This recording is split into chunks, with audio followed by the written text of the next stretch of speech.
मैंने अपने को क्या पढ़ना था, magnetic induction eight A point on equatorial line of bar magnet.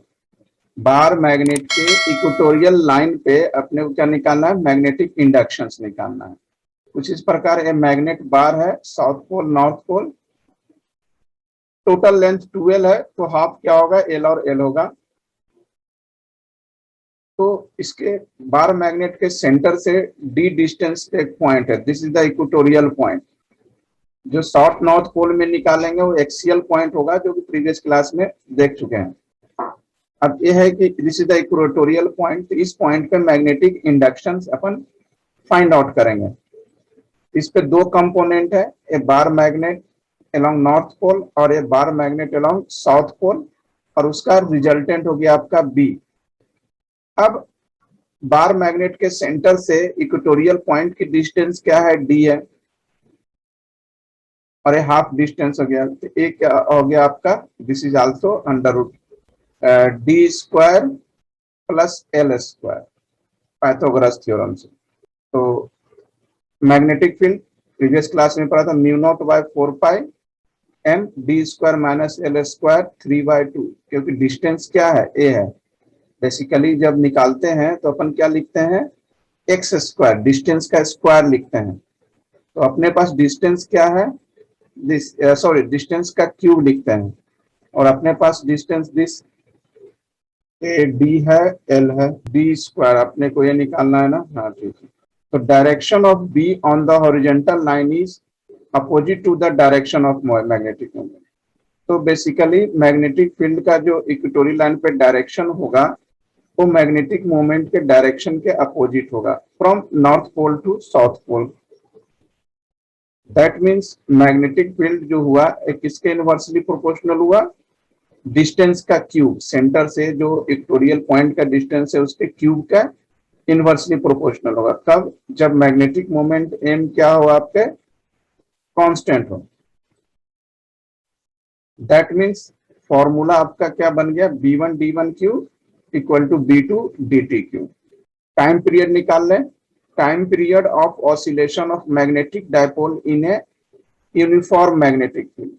Uniform magnetic field में मैग्नेटिक डायपोल के ऑसिलेशंस के कारण, मतलब टू एंड फ्रो, तो this is the uniform magnetic field में ये आपका ऑसिलेशंस कर रहा है मैग्नेटिक डायपोल्स। मतलब ऑसिलेशंस करने का मतलब दिस ए, और यहाँ हो गया दिस, इस तरीके से to and fro.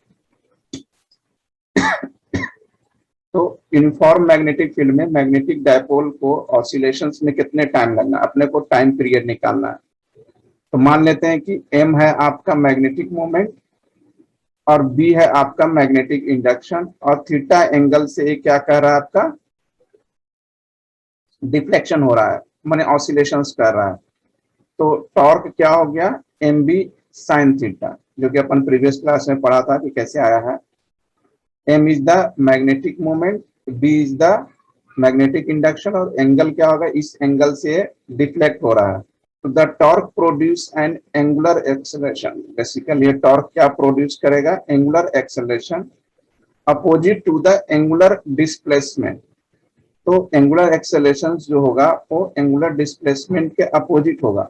That means moment of inertia क्या हो जाएगा आपका, I alpha, I is the moment of inertia, और अल्फा तो मालूम है angular acceleration, equal to minus M B sine theta. Minus sign basically क्या बता रहा है, अपोजिट डायरेक्शंस बता रहा है। तो अल्फा, अल्फा क्या लिखा था अपन ने, ऊपर क्या लिखा था, एंगुलर एक्सेलरेशन। तो एंगुलर एक्सेलरेशन को लीनियर में चेंज करेंगे तो क्या होगा, D square theta by D T square equal to this. जैसे वहां पर लिखते हैं ना एक्सेलरेशन का D V by D T, displacement के टर्म में लिखते हैं तो D square X by D T square लिखते हैं। चूंकि ये लीनियर डिस्प्लेसमेंट है तो एक्स यूज करते हैं, यहाँ एंगुलर है तो अपन थीटा यूज कर, भाई निगेटिव साइन अपोजिट बता रहा है कि अपोजिट डिस्प्लेसमेंट है। अगर theta is very very small तो साइन थीटा को क्या लिख सकते हैं, थीटा। अगर कॉस थीटा स्मॉल होता है तो कॉस थीटा को अपन 1 लिखते हैं। तो ये क्या हो गया फॉर्मूला, साइन थीटा की जगह पर थीटा रख दिया दिस। अब आई को इसके अपॉन में लिख दो तो D square theta by D T square हो गया आपका दिस। तो at the angular acceleration alpha क्या हो गया आपका, directly proportional to the angular displacement and is directed towards the equilibrium position. The magnet perform angular SHM motion करेगा। अब इक्वेशन को कंपेयर करेंगे अल्फा, क्योंकि ये this is the standard equation of SHM. SHM का स्टैंडर्ड इक्वेशन है, ये आपने 11th में पढ़ा होगा। तो ये इक्वेशन को अपन ये फर्स्ट से कंपेयर किया, तो अल्फा की जगह पर D square theta by D T square, theta की प्लेस पे थीटा, मतलब ओमेगा स्क्वायर की प्लेस पे हो गया M B by I, M B by I.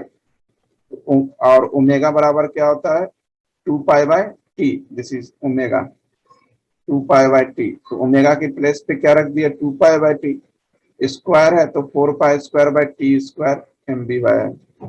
इससे आपको निकल गया टाइम पीरियड का फॉर्मूला कि जब यूनिफॉर्म मैग्नेटिक फील्ड में कोई मैग्नेटिक डायपोल ऑसिलेट करता है, मतलब ऐसे तो उसका टाइम पीरियड कितना होगा, दिस इज द फॉर्मूला। ये डेरिवेशन भी हो गया और न्यूमेरिकल्स में फॉर्मूला डायरेक्ट यूज कर लेंगे।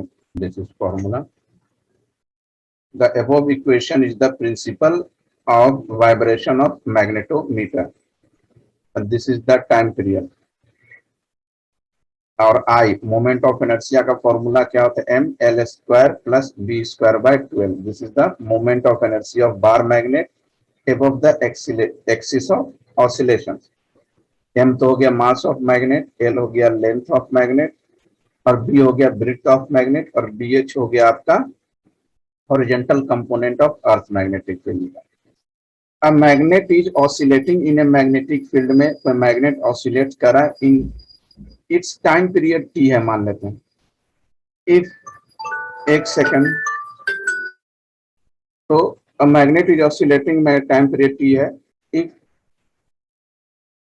Another identical magnet is placed over the magnet पे, अनदर आइडेंटिकल मैग्नेट, एक मैग्नेट के ऊपर दूसरा मैग्नेट लिखा, with similar pole together, then time period. अब सिमिलर पोल एक साथ रखा, इस तरह से लगा, ओवरलैप किया,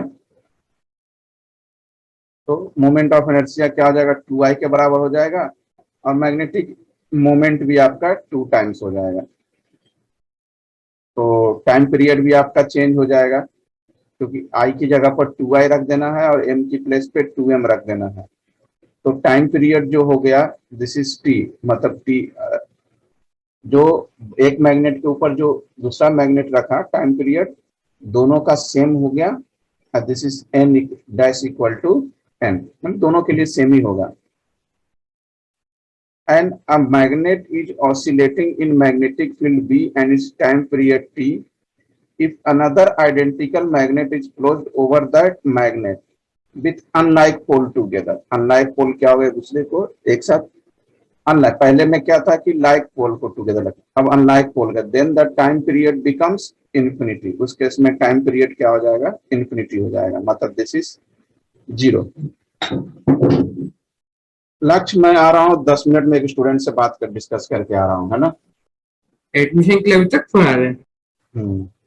अब नेक्स्ट कंडीशन है, if the bar magnet having time period T cut into 2 equal parts में कट कर दिया अलोंग द एक्सियल लाइन, तो पार्ट टाइम पीरियड दोनों के इक्वल हो जाएंगे, और मोमेंट ऑफ इनर्शिया दिस, और magnetic moment m by m, और टाइम पीरियड ए चेंज हो जाएगा। तो सब अपने आप में तुमको ऑब्जेक्टिव क्वेश्चन में बहुत ज्यादा हेल्पफुल मिल जाएगा एक साथ। 2 bar magnet, 2 magnet of magnetic moment अलग अलग हैं, एक का मैग्नेटिक मोमेंट दूसरे से ज्यादा है, and are placed one over the other, एक के ऊपर एक रखा हुआ है। If T1 is the T1 is the time period when like pole touch each other, and T2 is the time period when unlike pole touch each other। T1 time period है जब like pole एक दूसरे को touch कर रहा है, और T2 unlike pole जब इधर है, उसका टाइम पीरियड है। इसको कैसे निकालोगे आप, डिफरेंस एंड सम मेथड से। दिस, तो फर्स्ट का टाइम पीरियड ए हो जाएगा, सेकंड का टाइम पीरियड ए हो जाएगा, दोनों को सॉल्व करेंगे तो ये आपका रिलेशन हो जाएगा। सब अपने आप में एक एक ऑब्जेक्टिव क्वेश्चन है, याद रखना है। अब है if n1 and n2 are the frequency when like pole touch each other and unlike pole touch each other respectively. अब मान लिया कि n1 n2 फ्रीक्वेंसी है, कब? जब लाइक पोल टच करेगा तो फ्रीक्वेंसी n1 है और अनलाइक पोल टच करेगा तो फ्रीक्वेंसी n2 है। इसका रिलेशन आपका ये हो गया। निकालते हैं सुपरपोजिशन ऑफ मैग्नेटिक फील्ड। बहुत है यहाँ तक, सुपरपोजिशन अपन नेक्स्ट क्लास में देखेंगे। अब केमिस्ट्री निकाल लो।